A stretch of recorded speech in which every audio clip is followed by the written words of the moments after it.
Oke, baiklah. Perkenalkan, nama saya Lucianti.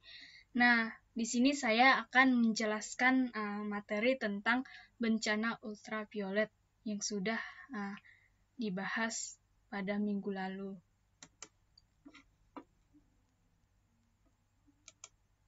Nah, bencana ultraviolet itu disebut juga ultraviolet catastrophe, yang disebut juga bencana Rayleigh-Jeans. Nah, di sini adalah peramalan klasik yang dibuat akhir abad ke-19. Nah, di mana di sini pada suatu benda hitam yang ideal pada kesetimbangan termal, dia akan memancarkan radiasi dengan daya yang tak hingga. Nah, ketika suatu benda hitam yang ideal dalam kesetimbangan termal, dia akan memancarkan radiasi dengan daya yang tak hingga. Nah, walaupun ramalan ini terbukti salah, berdasarkan pengamatan, ramalan ini merupakan tanda awal di mana adanya masalah pada fisika klasik.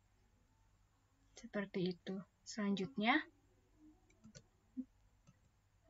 nah, pada tahun 1900, di sini pemecahan Max Planck terhadap masalah ini sangat bermuara pada bagian awal mekanika kuantum. Nah, di mana kita juga dapat melihat dari berbagai benda karena cahaya yang mereka pantulkan. Nah, ketika kita dapat melihat suatu benda karena ada cahaya yang dipantulkan. Pada suhu ruang, radiasi termal ini paling banyak terdapat dalam daerah spektrum inframerah. Nah, di mana mata kita tidak lagi peka atau tidak dapat melihat seperti itu. Bila benda tersebut kita panasi, maka benda tersebut akan mulai memancarkan cahaya yang tampak. Nah, ketika kita memanasi benda tersebut, di situ akan benda tersebut akan memancarkan cahaya tampak. Seperti itu. Selanjutnya, nah, sebagai contoh di sini, ketika sepotong logam yang dipanaskan itu mula-mula tampak memijar dengan memancarkan warna merah tua. Nah, jika dipanaskan, warnanya akan berubah menjadi semakin kuning. Nah, di sini tadi sebagai contohnya, ketika sepotong logam yang dipanaskan, awalnya dia tampak memijar dengan warna merah tua. Nah, terus kemudian dia akan dipanasi dan warnanya itu berubah menjadi semakin kuning, katanya di sini.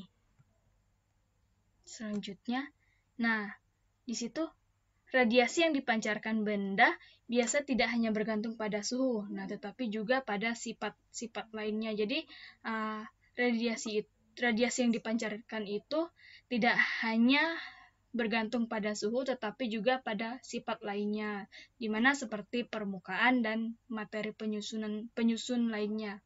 Nah, di sini radiasinya bergantung juga pada apakah ia memantulkan atau tidak memantulkan radiasi dari lingkungan sekitar yang jatuh, seperti itu. Nah, di mana tadi di sini dikatakan radiasi itu apakah dia bergantung dapat memantulkan atau tidak memantulkan radiasi dari lingkungan sekitarnya. Jadi seperti itu. Nah, di sini selanjutnya ketika kita tinjau suatu benda dengan seluruh permukaannya hitam, maka benda tersebut tidak akan memantulkan radiasi yang mengenainya. Nah, di sini kita generalisasikan lagi objek tersebut sebagai benda hitam. Nah, seperti di mana sebuah kotak logam dengan lubang yang sangat kecil, di mana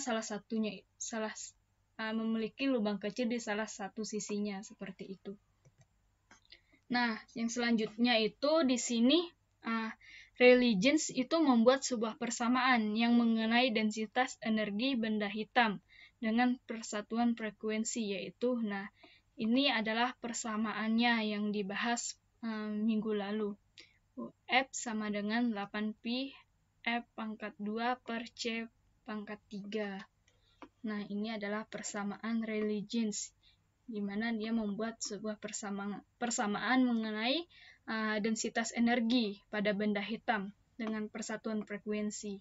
Nah, seperti ini. Nah, selanjutnya di sini persamaan yang Religions dia menemukan sebuah persamaan yang berhasil dibuatnya. Nah, di sini ia mampu meramalkan distribusi benda hitam dengan sempurna. Nah, untuk gelombang dengan frekuensi rendah, tidak untuk frekuensi tinggi. Jadi dia meramalkan distribusi benda hitam dengan sempurna, hanya untuk gelombang dengan frekuensi rendah saja, tidak untuk frekuensi tinggi. Nah, di mana pada frekuensi tinggi itu mereka hanya menemukan di mana fakta matematis bahwa radiasi benda hitam itu akan bernilai sangat besar sekali, bahkan tak terhingga nilainya.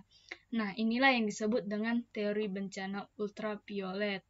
Nah, di sini kita dapat mengetahui apa sih itu bencana ultraviolet. Nah, di sini kita sudah mengetahuinya di mana persamaan yang berhasil dibuat oleh Religions ini.